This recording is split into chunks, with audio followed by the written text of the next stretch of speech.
뵈서 굉장히 반가운데요. 박사님이 어제 인터뷰를 할 때 작년에도 스펙에 참가를 하셨고 네. 또 올해도 참가를 하셨는데 작년하고 올해하고 좀 차이점이라고 할까 어떤 차이점이 있을까요? 작년하고 올해하고 상당히 차이가 커요. 네. 작년에는 트럼프 대통령이 된 다음에 그 성과가 확실하게 드러나는 해였어요. 네. 그래서 주제가 What Makes America Great이에요.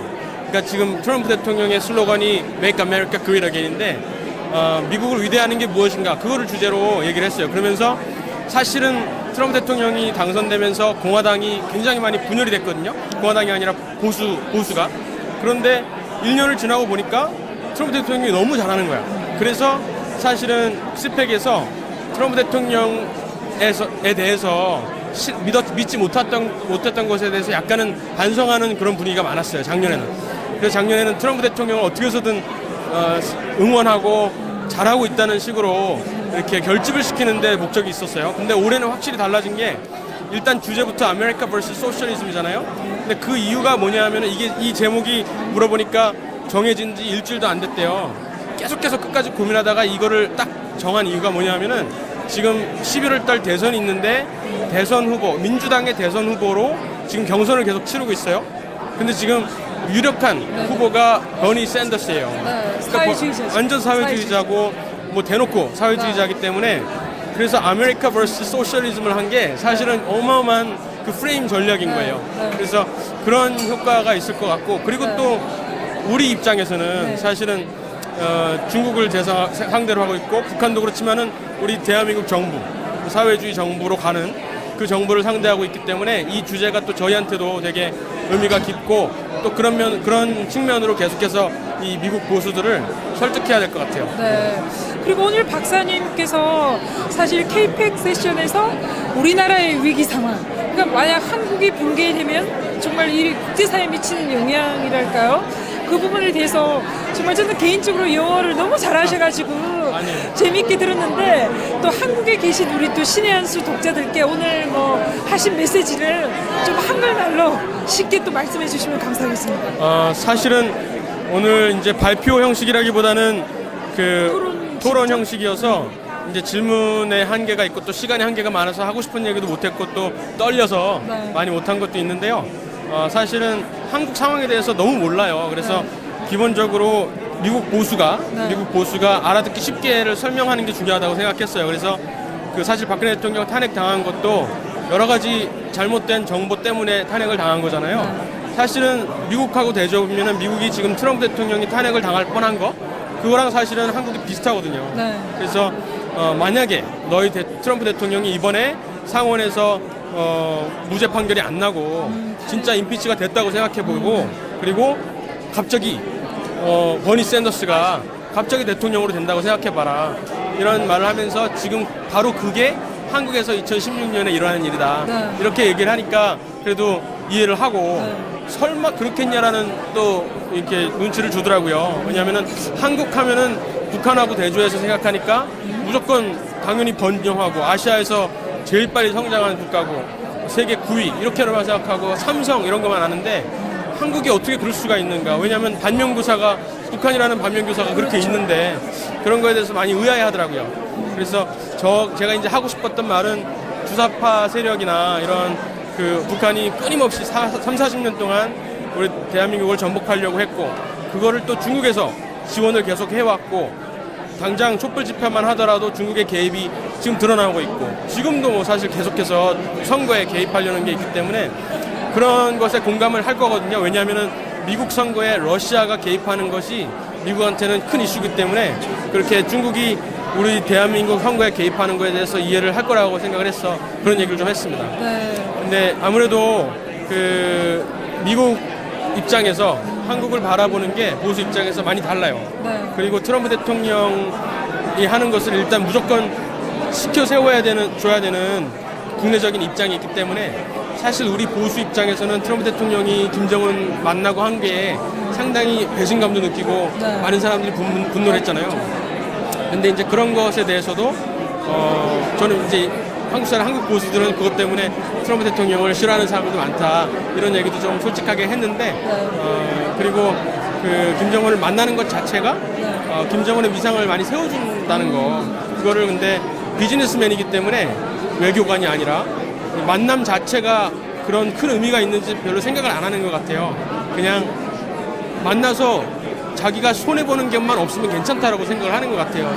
그게 또 비즈니스 입장에서 맞고, 그래서 이제 만난 것 같은데, 그리고 또 옆에 패널은 나중에 보시면 아시겠지만은 데니스 로드맨을 트럼프가 평양으로 파견하면 좋겠다고 이런 말도 하셨어요. 물론 약간 장난 반 섞였지만은 우리 입장에서는 되게 좀 어처구니가 없고 계속해서 김정은을 국제 무대로 세워주는 것 같아서 좀 속상한 면이 있지만은 이제 여기에서 지금 CPEC이라는 자리에서 또 미국 국내 그 정치를 또 생각해야 되잖아요.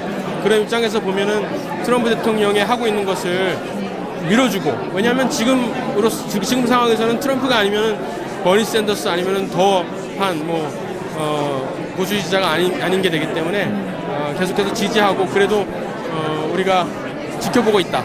그리고 분명히 좋은 선택을, 특히 이제 외교 문제에 있어서도, 북한 문제에 있어서도 괜찮은 선택을 우리 보수 입장을 고려해서 해줄 거라고 믿는다라고 이런 얘기를 좀 했습니다. 네. 마지막으로 제가 또 궁금한 게, 오늘 마크 펜스 부통령이 연설을 했지 않겠습니까? 네. 그래서 제가 이제 저희도 이게 연설이 열리는 장소로 이동하는 중에 보안이 굉장히 강화가 되었어요. 그래서 기다리는 줄에 제 앞에 미국의 대학생들이 줄을 서고 있었어요. 그래서 이제 CPEC 같은 경우에는 미국의 젊은 보수주의자들이 실제로 이러한 보수주의 행동대회에 참석하는 걸 보고 어떻게 보면 굉장히 신기했어요. 그래서 우리나라도 조평세 박사님이 젊은이를 대표하는 또 보수주의자이고, 그래서 앞으로 우리나라도 이 보수주의 가치가 젊은 친구들에게 굉장히 좀 인기가 없는 그런 가치이기도 하고, 그래서 미국처럼 이렇게 젊은 사람들 사이에서 떳떳하게 나는 보수주의자라고 말할 수 있으려면 어떠한 것이 필요한지. 사실은 보수주의에 대해서 많은 오해가 있기 때문에, 그리고 보수주의에 많이 덮여져 있는 그 프레임이 있기 때문에 보수주의를 거부하는 거예요. 근데 젊은이들한테는 오히려 더 지금 시대에는 보수주의가 더 매력적입니다. 보수주의를 제대로 안다면 러셀 커크의 보수주의, 그 정통 보수주의, 특히 미국에서 발전된 보수주의를 제대로 한국에 소개하고 그 가치관이 얼마나 매력적인지를 알리면은 젊은이들은 사실은 지금 하는 생각도 자유를 너무나 오랫동안 누려왔기 때문에 다 보수주의자라고 할 수가 있어요. 자유의 가치를 알고 충분히 누리고 있고, 근데 그게 소중한지 모른다는 것 뿐이죠. 그래서 제대로만 가리키고 좀 이제 쉽게 이렇게 얘기를 해준다면은 충분히 보수주의가 우리 대한민국 젊은이들한테도 매력 있게 다가올 수 있을 거라고 생각을 해요. 근데 이제 그 역할을 이제 누군가 해야 되는 거죠. 그래서 저희 트루스 포럼도 이제 그런 역할을 하려고 하고, 또 보니까 많은 단체들이 많이 생겨났더라고요. 젊은이들이 주축이 돼서. 그래서 그런 단체들이 그냥 어떤 구호를 외치고 반공, 반중, 친미, 이거 너무나 중요하지만은 그 바탕에 깔려있는 깊은 철학이 뭔지, 특히 보수주의가 지금 미국에서 60년, 50년대부터 이렇게 성장하면서 사실 그때 상황 보면은 우리나라보다 더 절망적이었거든요.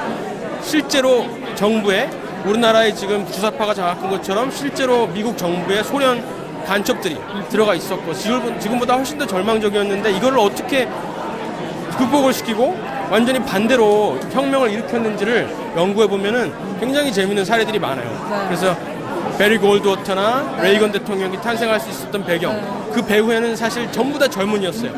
이 CPEC도 처음에 74년에 시작할 때 Young Americans for Freedom이라는 대학 단체가 이거를 시작했고, 처음에 레이건 대통령 기조연설을 하면서, 그리고 그 대학 단체가 지금도 계속 건재하게 서 있고, 지금 트럼프 레볼루션이라고 그러잖아요. 트럼프 대통령의 지지자들은 또 다른 층이 생겼어요. 지금까지 YAF는 이미 이제 한물 같다기보다는 이제 거의 이제 노인이 됐고, 지금 이제 터닝 포인트, 아까 찰리 커크가 연설했는데 터닝 포인트라는 거의 대부분이 10대 아니면 20대, 30대도 없어요.